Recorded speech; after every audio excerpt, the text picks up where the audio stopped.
Behind the make में आपका स्वागत है। आज हम यूरो बैंक नोट उत्पादन की रोमांचक प्रक्रिया का अन्वेषण करेंगे, जहां विशेषज्ञता और उन्नत सुरक्षा तकनीकों का अनूठा मेल देखने को मिलता है। उच्च गुणवत्ता वाले कॉटन पेपर से लेकर अत्याधुनिक प्रिंटिंग और गुप्त सुरक्षा विशेषताओं तक, हम यूरोप की मुद्रा के पीछे के रहस्यों को उजागर करेंगे। शुरू करने से पहले लाइक, सब्सक्राइब और नोटिफिकेशन बेल को हिट करना न भूलें, ताकि आप हमारी कोई भी नई एपिसोड मिस न करें। तो चलिए शुरू करते हैं। यूरो बैंक नोट 7 मूल्य वर्ग में आते हैं: 5, 10, 20, 50, 100 यूरो, 200 यूरो और 500 यूरो।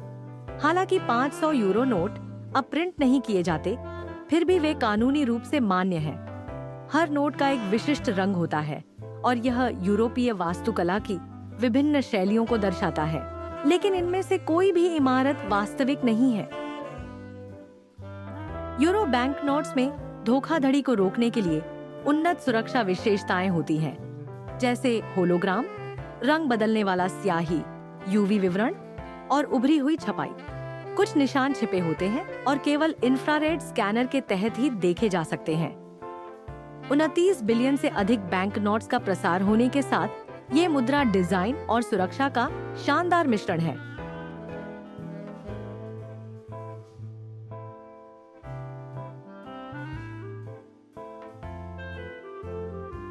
यह कागज से शुरू होता है। सामान्य कागज के विपरीत यूरो बैंक नोट्स शुद्ध कपास फाइबर से बने होते हैं, जो उन्हें एक अनूठी बनावट देता है और अधिक टिकाऊ बनाता है।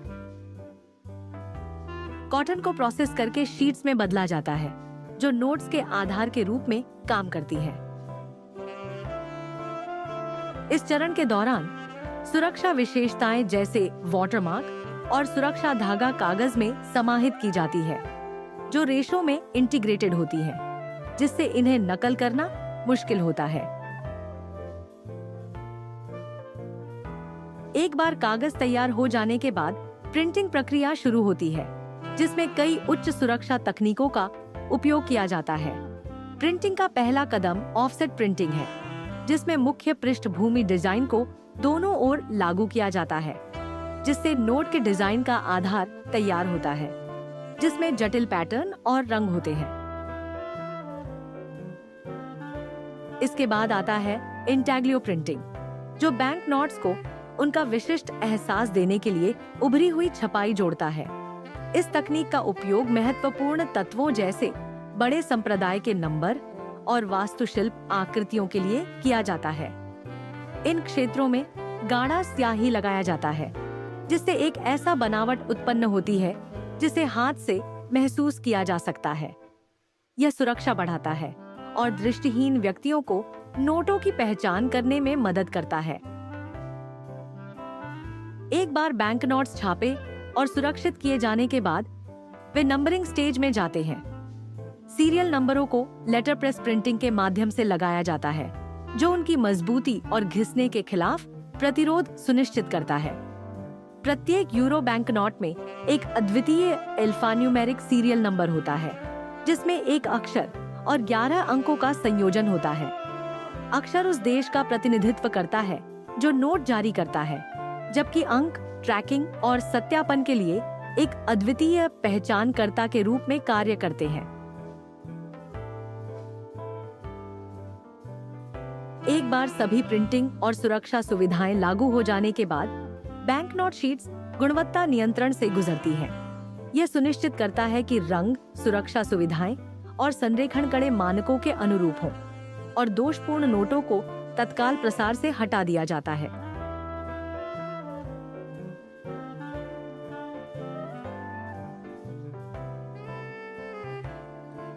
अंत में मुद्रित शीट्स को अलग अलग बैंक नोट्स में काटा जाता है, बंडल में स्टैक किया जाता है और सटीकता सुनिश्चित करने के लिए ध्यानपूर्वक गिना और सत्यापित किया जाता है।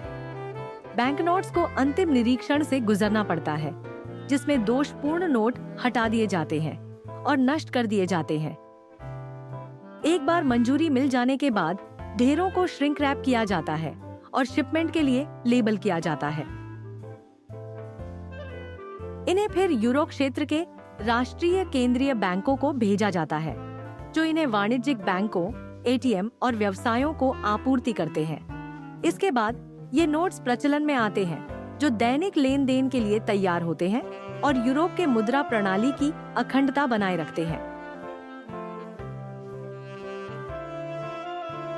और यह रहा यूरो बैंक नोट्स बनाने की अद्भुत यात्रा।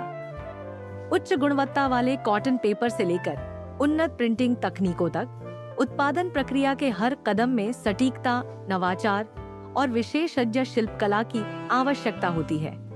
हमें उम्मीद है कि आपको यह बैंक नोट्स के निर्माण के पीछे की प्रक्रिया का यह झलक पसंद आई होगी। अगर आपको यह वीडियो जानकारीपूर्ण लगा हो तो लाइक, सब्सक्राइब और नोटिफिकेशन बेल दबाना न भूलें, ताकि आप हमारी नई एपिसोड से अपडेट रहें। अगली वीडियो में मिलते हैं। बिहाइंड द मेक में आपका स्वागत है, जहां हम आपको पर्दे के पीछे ले जाकर यह दिखाते हैं कि रोजमर्रा की चीजें कैसे बनाई जाती हैं। आज हम सीमेंट उत्पादन की आकर्षक दुनिया में गोता लगाने वाले हैं। एक ऐसा प्रक्रिया जिसने सदियों से हमारे शहरों और बुनियादी ढांचे को आकार दिया है। चूना पत्थर और मिट्टी जैसी कच्ची सामग्रियों के चयन से लेकर उन्हें गर्म करने, पीसने और पैक करने तक, हम उस कारीगरी और विज्ञान को उजागर करेंगे जो हमारे विश्व को एक साथ जोड़े रखता है। लेकिन शुरू करने से पहले लाइक करें, सब्सक्राइब करें और नोटिफिकेशन बेल को दबाएं, ताकि आप हमारी कोई भी नई एपिसोड मिस न करें। तो आइए शुरू करते हैं। सीमेंट और कंक्रीट को अक्सर एक जैसा समझ लिया जाता है, लेकिन ये दो अलग अलग सामग्री हैं। सीमेंट वास्तव में कंक्रीट का एक मुख्य घटक होता है, जो पानी और एग्रीगेट, कणिकीय पदार्थ को बांधने वाला एक महत्वपूर्ण तत्व है।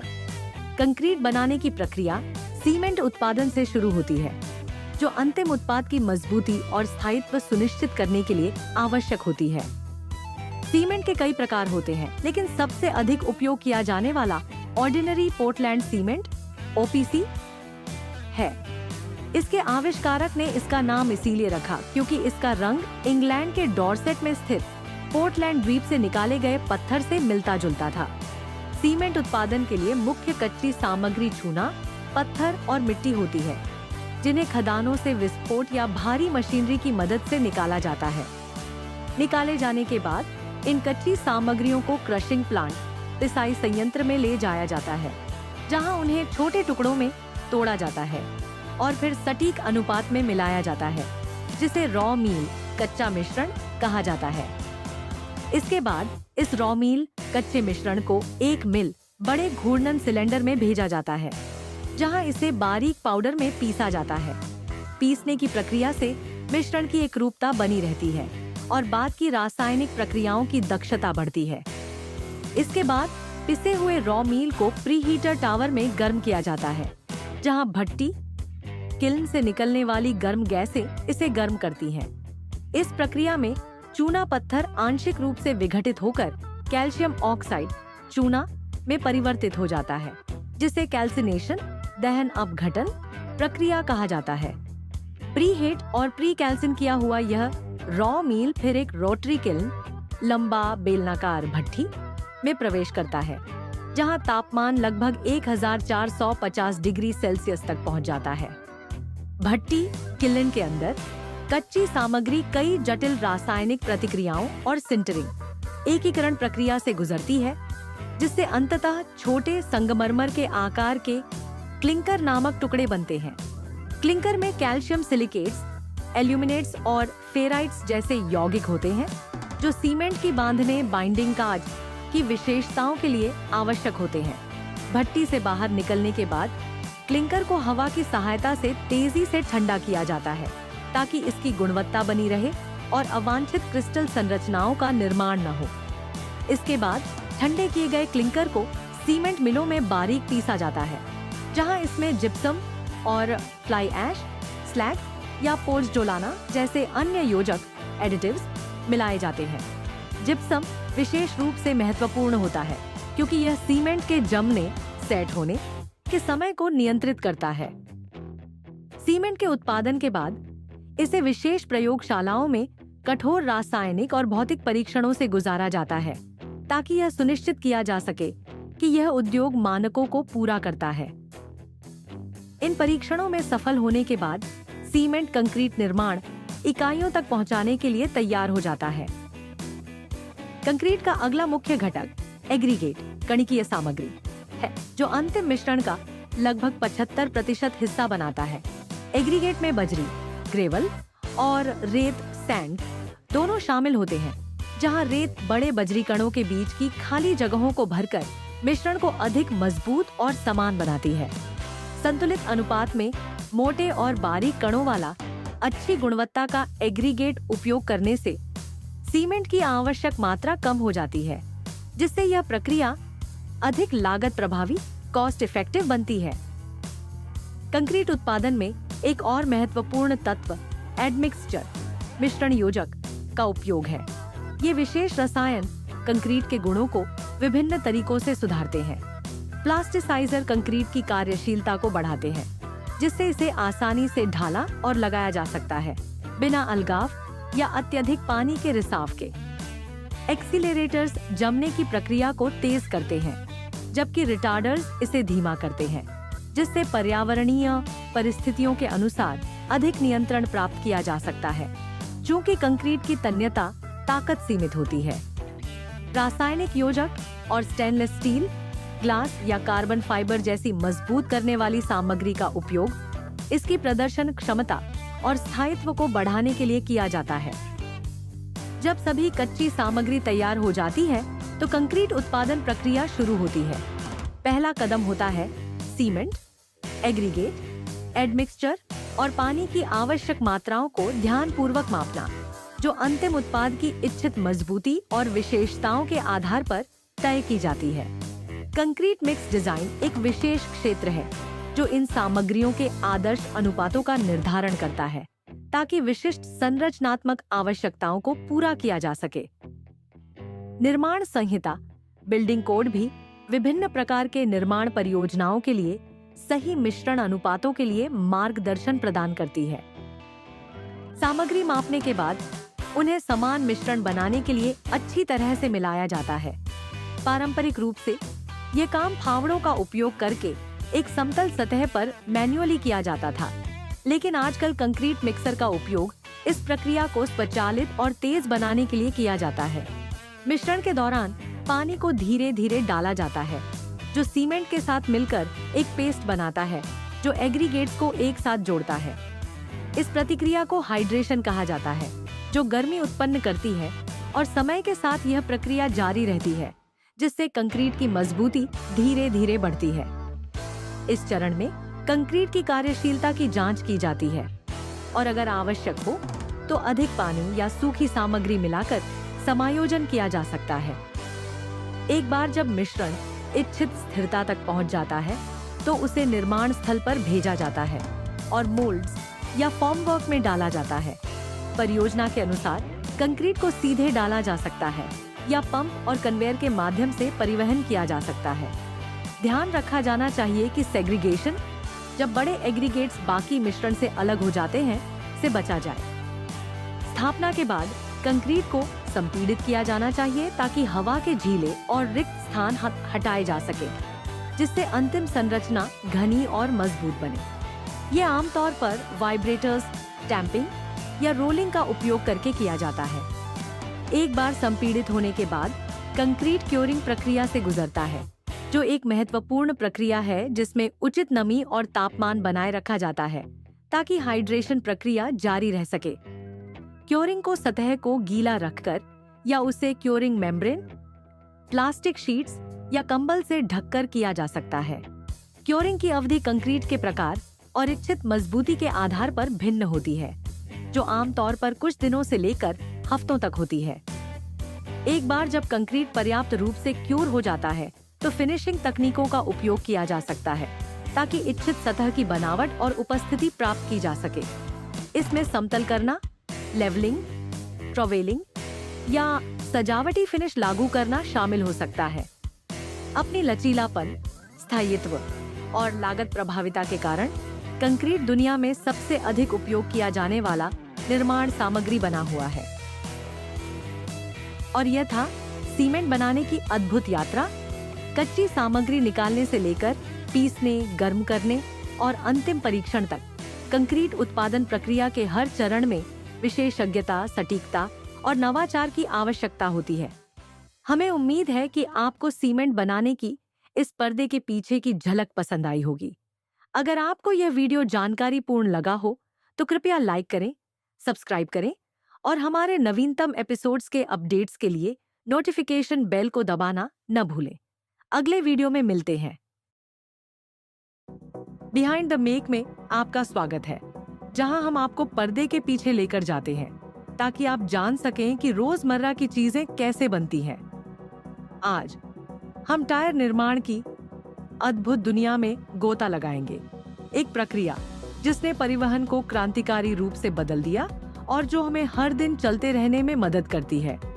कच्चे सामग्री जैसे रबड़, कार्बन ब्लैक और स्टील के चयन से लेकर आकार देना, क्यूरिंग और पैकेजिंग तक, हम उन कारीगरी और विज्ञान का खुलासा करेंगे जो उन टायरों के पीछे हैं, जो हमारे वाहनों का समर्थन करते हैं और हमारे विश्व को गति प्रदान करते हैं। लेकिन शुरू करने से पहले लाइक, सब्सक्राइब और उस नोटिफिकेशन बेल को दबाना न भूलें ताकि आप कभी भी नया एपिसोड मिस न करें। अब आइए शुरू करते हैं। 1839 में चार्ल्स गुडायर ने रबर को वल्कनाइज करने की प्रक्रिया का पता लगाया, जिसने टायर निर्माण में क्रांति ला दी। उनकी यह खोज एक विकास की श्रृंखला की शुरुआत बनी, जिसके परिणामस्वरूप 20वीं सदी की शुरुआत में हवा से भरे टायरों का निर्माण हुआ। आज दुनिया भर के कारखानों में हर साल 250 मिलियन से अधिक नए टायर बनाए जाते हैं। टायर के बड़े पैमाने पर उत्पादन से पहले इंजीनियरों द्वारा इसके संरचना को डिजाइन और परीक्षण करने के लिए विशेष सॉफ्टवेयर का उपयोग किया जाता है। ये सॉफ्टवेयर टायर के ट्रेड और अन्य डिजाइन विशेषताओं के प्रदर्शन का अनुकरण करता है। ये टायर की 3D रंगीन छवि उत्पन्न करता है और ये गणना करता है कि विभिन्न दबाव कैसे डिजाइन की मजबूती को प्रभावित करेंगे। डिजाइन अंतिम रूप में आने के बाद उत्पादन की प्रक्रिया शुरू होती है। एक आधुनिक टायर 10 से 15 घटकों से बना होता है, जिसमें प्राकृतिक और सिंथेटिक रबड़, रासायनिक तत्व और कार्बन ब्लैक शामिल होते हैं। इन सामग्रियों को रेल द्वारा फैक्ट्रियों में भेजा जाता है, जहां इन्हें आवश्यकता अनुसार संग्रहित किया जाता है। कंप्यूटर सिस्टम रबर और रासायनिक तत्वों को सटीक बैचों में मापते और मिलाते हैं। फिर इन्हें बैनबरी मिक्सर में भेजा जाता है। इस मशीन में 2 आपस में जुड़ी रोटर्स होती हैं, जो मिश्रण को गूंथने और शीयर करने का काम करती हैं, जिससे सामग्री आपस में मिल जाती है। मिक्सिंग शुरू होने से पहले बैनबरी मिक्सर चैम्बर को गर्म किया जाता है ताकि रबर को नरम किया जा सके, जिससे वह अधिक लचीला हो जाता है। रोटर्स विपरीत दिशा में घूमते हैं, जो मिश्रण को गूंथने और शीयर करने का कार्य करते हैं, जिससे रबर अन्य सामग्री के साथ मिल जाता है। टायर के विभिन्न हिस्सों के लिए अलग अलग सूत्रों का उपयोग किया जाता है, जिसके परिणाम स्वरूप एक रबर जैसा आटा बनता है, जिसे आगे की प्रोसेसिंग के लिए शीट्स में लुढ़काया जाता है। टायर के प्लाई के लिए पॉलिएस्टर से बना एक कपड़ा एक मशीन में अनरोल होता है, जिसे कैलेंडर कहा जाता है, जो दोनों साइडों पर गर्म रबर लगाता है। इससे एक रबर कोटेड कपड़ा बनता है, जो टायर को मजबूत करता है। रबर अकेले टायर के लिए पर्याप्त मजबूत नहीं होता, इसलिए कपड़े में कई कॉटन की डोरियां जोड़ी जाती हैं, जो हवा के चैनल प्रदान करती हैं और इसे और मजबूत बनाती हैं। ट्रेड, जो टायर की बाहरी परत है जो सड़क से संपर्क करती है, एक विशेष रूप से डिजाइन किए गए रबर यौगिक से बनाई जाती है। ट्रेड रबर 3 अलग अलग सूत्रों का उपयोग करके तैयार किया जाता है। एक्सट्रूडर्स 3 रबर की धारियों को आकार देते हैं, जिन्हें फिर एक निरंतर पट्टी में मिलाया जाता है। फैक्ट्री पेंट रोलर्स का उपयोग करके रबर पर विभिन्न रंगीदार पट्टियां लगाती है, ताकि सामग्री की पहचान आसानी से की जा सके। एक ब्लेड ट्रेड रबर को आवश्यक लंबाई में काटता है। इसके बाद टायर को असेंबल किया जाता है। ये प्रक्रिया एक कर्मचारी द्वारा बीड रिंग्स को एक घूर्णनशील ड्रम पर रखने से शुरू होती है। फिर एक पतली रबर की परत, जिसे इनर लाइनर कहा जाता है, जो हवा के रिसाव और नमी के प्रवेश को रोकती है, लगाई जाती है। ये लाइनर टायर की सही इन्फ्लेशन को बनाए रखने में भी मदद करती है। फिर कॉर्डेड प्लाई, जो संरचनात्मक अखंडता प्रदान करती है और आंतरिक दबाव का प्रतिरोध करती है, लाइनर के ऊपर रखी जाती है। इसके बाद बीड्स, जो टायर को ताकत और आकार प्रदान करते हैं, जोड़े जाते हैं। फुलाए गए ब्लेडर्स रबर को दोनों तरफ बीड्स के चारों ओर लपेटते हैं और एक बार प्रक्रिया पूरी होने पर वे संकुचित हो जाते हैं। फिर रबर से बनी साइड वॉल्स लगाई जाती है, जो टायर की सुरक्षा और लचीलापन जोड़ती है। इन साइड वॉल्स में टायर के आकार, ब्रांड और अन्य आवश्यक विवरण भी होते हैं। इस बिंदु पर टायर की आंतरिक संरचना बन चुकी होती है। बाहरी आवरण को अलग से बनाया जाता है, जो एक अलग ड्रम के चारों ओर स्टील या अन्य मजबूती देने वाले बेल्ट्स लपेटकर शुरू होता है। ये बेल्ट्स टायर की ताकत, पंक्चर प्रतिरोध और स्थिरता को बढ़ाते हैं, खासकर उच्च गति पर। बेल्ट्स की संख्या और उनके कोण टायर के डिजाइन के अनुसार बदलते हैं। संगठित बेल्ट्स के ऊपर संकरे रबर स्ट्रिप्स लगाए जाते हैं, जिसमें एक कंप्यूटरीकृत प्रणाली का उपयोग यह सुनिश्चित करने के लिए किया जाता है कि तनाव समान रूप से वितरित हो। इसके बाद टायर के बाहरी भाग पर ट्रीड, सड़क से संपर्क करने वाला हिस्सा जोड़ा जाता है, जिससे टायर का संपूर्ण निर्माण पूरा हो जाता है। आंतरिक और बाहरी हिस्सों को एक ट्रांसफर रिंग के माध्यम से जोड़ा जाता है और संकुचित हवा का उपयोग टायर को फुलाने के लिए किया जाता है, जिससे सभी परतें एक साथ जुड़ जाती हैं। अब टायर को ग्रीन टायर के रूप में जाना जाता है, जो एक अपरिपक्व टायर है जिसमें ट्रीड पैटर्न नहीं होता है। 1909 तक टायर असेंबली हाथ से की जाती थी। हालांकि गुडियर द्वारा टायर बिल्डिंग मशीन का आविष्कार करने से प्रक्रिया स्वचालित हो गई, जिसके परिणाम स्वरूप उत्पादन 6 से 8 टायर प्रति कर्मचारी प्रतिदिन से बढ़कर 20 से 40 टायर प्रति कर्मचारी प्रतिदिन हो गया, जो टायर के प्रकार पर निर्भर करता है। ग्रीन टायर को फिर एक बड़े मोल्ड में रखा जाता है ताकि उसे क्योर किया जा सके। यह मोल्ड एक विशाल क्लैम के जैसा दिखता है, जो खुलता है और अंदर एक लचीला बैलून, जिसे ब्लैडर कहा जाता है, दिखाई देता है। जैसे ही मोल्ड बंद होता है, ब्लैडर में भाप भर जाती है, जिससे यह फैलता है और टायर का आकार लेता है। भाप टायर को 230 डिग्री फ़ारेनहाइट तक गर्म कर देती है और दबाव रबड़ को मोल्ड के जटिल डिजाइन में दबा देता है। इस क्योरिंग प्रक्रिया के दौरान रबर वल्कनाइजेशन, विकृत रासायनिक प्रक्रिया से गुजरता है, जो इसे चिपचिपी और कमजोर सामग्री से मजबूत और लचीले पदार्थ में बदल देती है। क्योरिंग प्रक्रिया के बाद किसी भी अतिरिक्त रबर को ट्रिम कर दिया जाता है, जिससे एक साफ और स्मूथ ट्रेड सतह मिलती है। फिर टायर की गुणवत्ता और सुरक्षा सुनिश्चित करने के लिए उसमें किसी भी दोष या असमानताएं देखने के लिए निरीक्षण किया जाता है। जब एक नया टायर डिजाइन तैयार किया जाता है, तो उत्पादन लाइन से कई टायरों को नष्ट करने के परीक्षण के लिए लिया जाता है। कुछ टायरों को खोला जाता है ताकि वायु के बुलबुले, एयर पॉकेट्स की जांच की जा सके, जबकि अन्य टायरों पर पंचर प्रतिरोध का मूल्यांकन करने के लिए परीक्षण किए जाते हैं या उच्च गति पर प्रदर्शन का अनुकरण किया जाता है। टायरों की मीलर माइलेज भी जांची जाती है, जहां उन्हें विभिन्न परिस्थितियों में धातु के ड्रमों पर घुमाया जाता है। एक बार जब टायर सभी निरीक्षणों और परीक्षणों को पास कर लेते हैं, तो उन्हें फिनिशिंग प्रक्रियाओं से गुजरना पड़ता है, जैसे कि एक सुरक्षा कोटिंग जोड़ना, साइड वॉल पर ब्रांड नाम, आकार और विनिर्देशों को चिह्नित करना और आवश्यक लेबलिंग लागू करना। इसके बाद तैयार टायरों को वितरण के लिए पैक किया जाता है। टायरों को आमतौर पर गोदामों में संग्रहित किया जाता है, फिर उन्हें खुदरा विक्रेताओं या ऑटोमोटिव निर्माताओं को शिप किया जाता है। 2022 में वैश्विक टायर बाजार ने 314 अरब 7 करोड़ 7 लाख का वॉल्यूम हासिल किया, जो विकासशील क्षेत्रों में बढ़ती मांग और प्रौद्योगिकी में सुधारों से प्रेरित था। इस बाजार के बढ़ने की उम्मीद है क्योंकि वैश्विक जनसंख्या में वृद्धि हो रही है और इस तरह टायर बनाने की अद्भुत यात्रा पूरी होती है।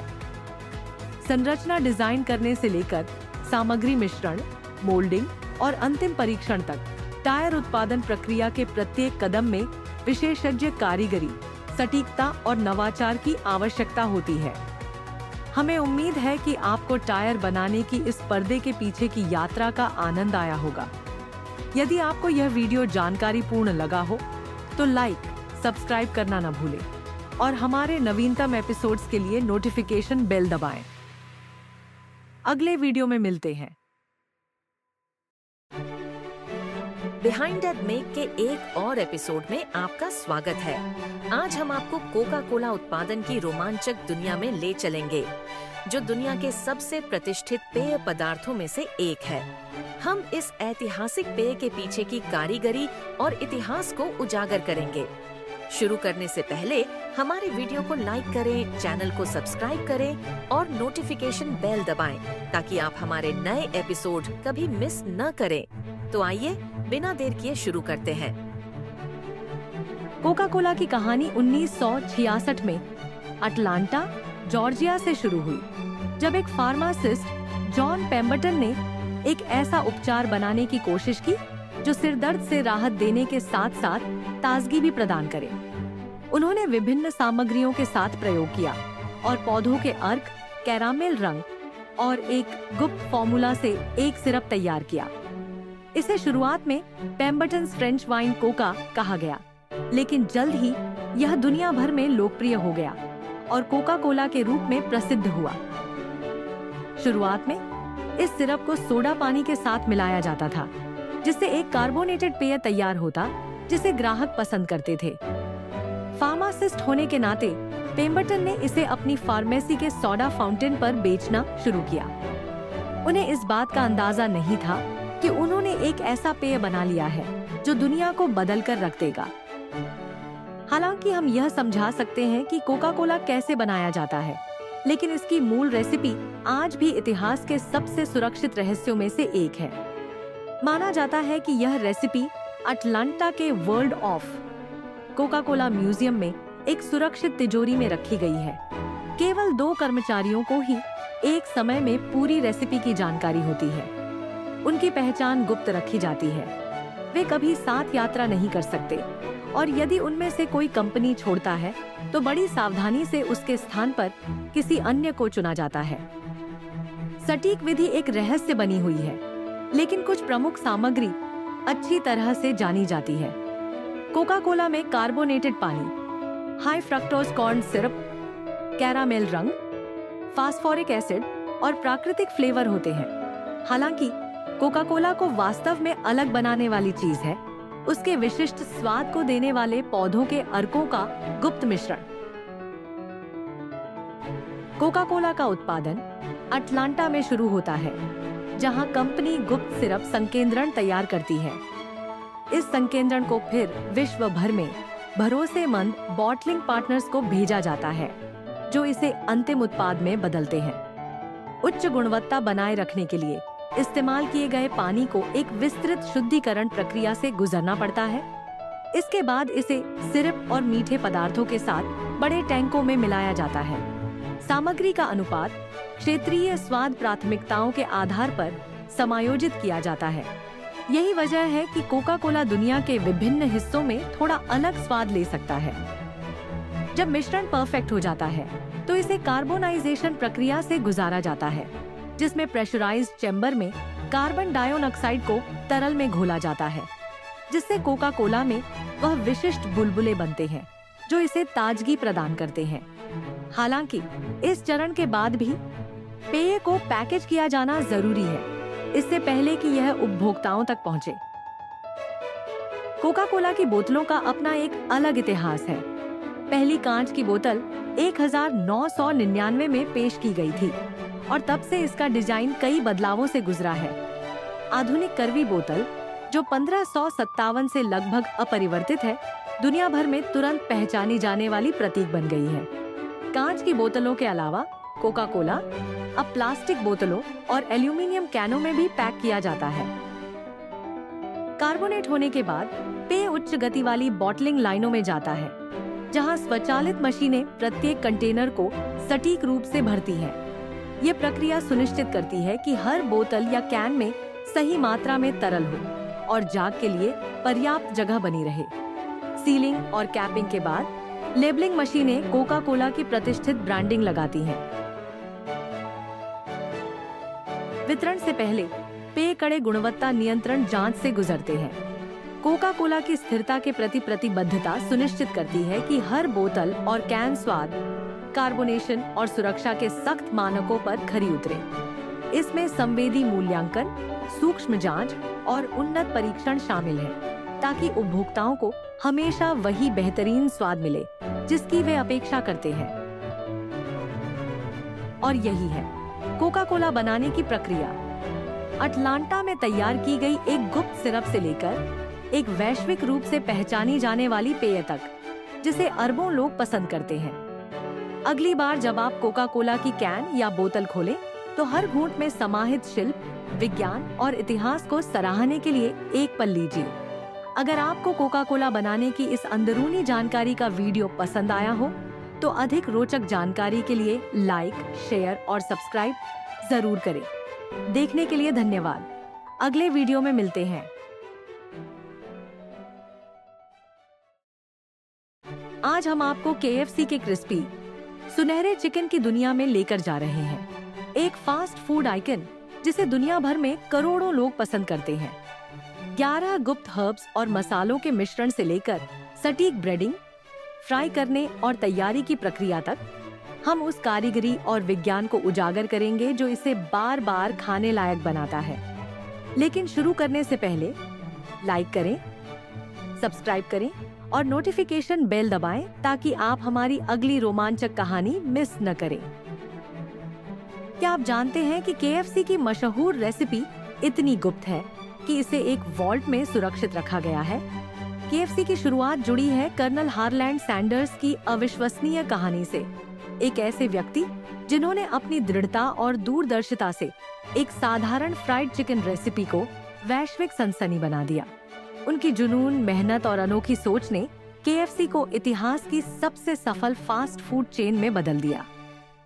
1890 में हेनरीविल, इंडियाना में जन्मे सैंडर्स का बचपन कठिनाइयों से भरा था और परिवार की मदद के लिए उन्हें कम उम्र में ही स्कूल छोड़ना पड़ा। वर्षों तक उन्होंने खेती, कानून और बीमा बिक्री जैसे कई पेशे आजमाए, लेकिन कोई भी उन्हें स्थायी सफलता नहीं दिला सका। अपने 40वें दशक तक वह अब भी अपनी बड़ी सफलता की तलाश में थे। वह निर्णायक पल 1930 में आया, जब उन्होंने केंटकी के कॉर्बिन में एक छोटा सा गैस स्टेशन खोला। ईंधन बेचने के बजाय उन्होंने अपने खुद के रसोई उपकरणों का उपयोग करके यात्रियों के लिए तला हुआ चिकन पकाना और परोसना शुरू किया। उनका चिकन तेजी से लोकप्रिय हुआ और 1936 तक उन्हें दक्षिणी व्यंजनों में उनके योगदान के लिए केंटकी कर्नल की मानद उपाधि से सम्मानित किया गया। हालांकि 1956 में एक नया हाईवे ट्रैफिक को उसके रेस्तरां से हटा ले गया, जिसके कारण उसे व्यापार को नुकसान में बेचने के लिए मजबूर होना पड़ा। 65 साल की उम्र में एक छोटे से सोशल सिक्योरिटी चेक और अपनी गोपनीय चिकन रेसिपी के अलावा उसके पास कुछ नहीं था। सैंडर्स ने हार मानने से इनकार कर दिया। उसने सड़क पर निकलकर व्यक्तिगत रूप से रेस्तरां मालिकों से मिलना शुरू किया और उन्हें मौके पर अपना सिग्नेचर चिकन पकाकर दिखाया। उसकी दृढ़ संकल्प का फल मिला और 1952 में पहला KFC franchise Salt Lake City, Utah में खुला। 1960 के दशक की शुरुआत तक KFC ने पूरे अमेरिका में सैकड़ों स्थानों तक विस्तार कर लिया था। तो इस सफलता की कुंजी क्या थी? 11 हर्ब्स और स्पाइस का एक गुप्त नुस्खा, जो दुनिया के सबसे अच्छे से रखे गए पाक रहस्यों में से एक है। यह फॉर्मूला इतना सुरक्षित है कि इसे एक हाई टेक वॉल्ट में रखा जाता है, जिसमें मोशन सेंसर्स होते हैं और केवल कुछ विशेष अधिकारी ही पूरी मिक्स को जानते हैं। KFC अपने चिकन को दुनिया भर के फार्मों के नेटवर्क से सावधानीपूर्वक सोर्स करता है। वैश्विक स्तर पर चिकन का दूसरा सबसे बड़ा खरीदार सिर्फ मैकडोनाल्ड्स के पीछे। KFC यह सुनिश्चित करता है कि उसके पोल्ट्री आपूर्तिकर्ता नैतिक मानकों का पालन करें। ये चिकन सही स्थान, स्वच्छ पानी तक पहुंच और एक संतुलित आहार के साथ पाले जाते हैं, जिसमें अतिरिक्त हार्मोन या स्टेरॉइड नहीं। KFC ने 2026 तक 100% केज फ्री चिकन में संक्रमण करने का वचन भी लिया है। 2024 तक US, U.K और कनाडा में उपयोग किए जाने वाले चिकन का लगभग 25% पहले ही इन मानकों को पूरा करता है। कंपनी अपने आपूर्तिकर्ताओं के साथ मिलकर स्थितियों को सुधारने पर काम करती है, जिसमें बेहतर प्रकाश, चबूतरे और पर्यावरणीय समृद्धियां शामिल हैं, जो प्राकृतिक व्यवहार को बढ़ावा देती है और तनाव को कम करती है। जैसे ही चिकन पूरा आकार प्राप्त कर लेते हैं, उन्हें प्रसंस्करण संयंत्रों में ले जाया जाता है, जहां उन्हें उच्च गुणवत्ता सुनिश्चित करने के लिए कई निरीक्षणों से गुजरना पड़ता है। प्रत्येक चिकन को एक नियंत्रित वातावरण में पूरी तरह से साफ किया जाता है और संदूषण को रोकने के लिए स्वच्छता उपायों को लागू किया जाता है। इसके बाद चिकन को मानक भागों में काटा जाता है: छाती, जांग, पंख और ड्रमस्टिक सटीक प्रौद्योगिकी का उपयोग करके, ताकि सभी स्थानों पर समानता बनी रहे। फिर इन टुकड़ों को ठंडा किया जाता है, न कि फ्रीजर में, ताकि उनका प्राकृतिक स्वाद और बनावट बरकरार रहे। KFC किचन में पहुंचने पर चिकन को एक सावधानी पूर्वक तैयारी प्रक्रिया से गुजरना पड़ता है, ताकि वह उस सिग्नेचर क्रिस्पी और जूसी बनावट को प्राप्त कर सके, जिसे ग्राहक पसंद करते हैं। प्रत्येक टुकड़े की जांच की जाती है, फिर उसे एक ठंडे स्थान पर रखा जाता है जब तक कि उसे पकाने के लिए तैयार नहीं किया जाता। जादू की शुरुआत ब्रेडिंग प्रक्रिया से होती है, जहां चिकन को KFC के प्रसिद्ध मसालेदार आटे के मिश्रण में कोट किया जाता है। समान रूप से कोटिंग सुनिश्चित करने के लिए प्रत्येक टुकड़े को पहले ठंडे पानी में डुबोया जाता है, फिर उसे आटे के मिश्रण में लपेटा जाता है। इसके बाद आटे को चिकन के चारों ओर 7 गुना विधि से मोड़ा जाता है, जिससे एक परफेक्टली समान परत बनती है। ब्रेडेड चिकन फिर प्रेशर फ्राइंग के द्वारा पकाया जाता है, जो एक तकनीक है जिसे कर्नल सैंडर्स ने 1940 के दशक में शुरू किया था। पारंपरिक तलने के विपरीत प्रेशर फ्राइंग उच्च दबाव का उपयोग करके चिकन को कम तापमान पर जल्दी पकाती है, जिससे नमी और स्वाद बंद हो जाते हैं और सिग्नेचर क्रिस्पी बनावट बनती है। यह विधि KFC के चिकन को लगभग 15 मिनट में पकाने की अनुमति देती है, सामान्य तलने का आधा समय बिना मांस को सूखा किए। तलने के बाद चिकन को अतिरिक्त तेल से थोड़ी देर के लिए निकाल लिया जाता है, फिर इसे ताजे ग्राहकों को परोसा जाता है। इसे गर्म रखने के लिए हीट लैंप्स के नीचे कुछ समय तक रखा जाता है, ताकि इसका क्रिस्पी बाहरी हिस्सा और जूसी आंतरिक हिस्सा बरकरार रहे। और यह है KFC का प्रसिद्ध स्वाद केवल गुप्त रेसिपी के बारे में नहीं है, यह कर्नल सैंडर्स की अडिग दृढ़ संकल्प पर आधारित है। असफलताओं से लेकर सफलता तक उनका जुनून एक साधारण चिकन रेसिपी को एक वैश्विक सनसनी में बदल गया। अब आपको क्या लगता है कि KFC के चिकन को इतना लाजवाब क्या बनाता है? नीचे कमेंट में बताइए। देखने के लिए धन्यवाद। लाइक बटन दबाना न भूलें, सब्सक्राइब करें और भी शानदार कहानियों के लिए बेल आइकन बजाएं। अगले वीडियो में मिलते हैं।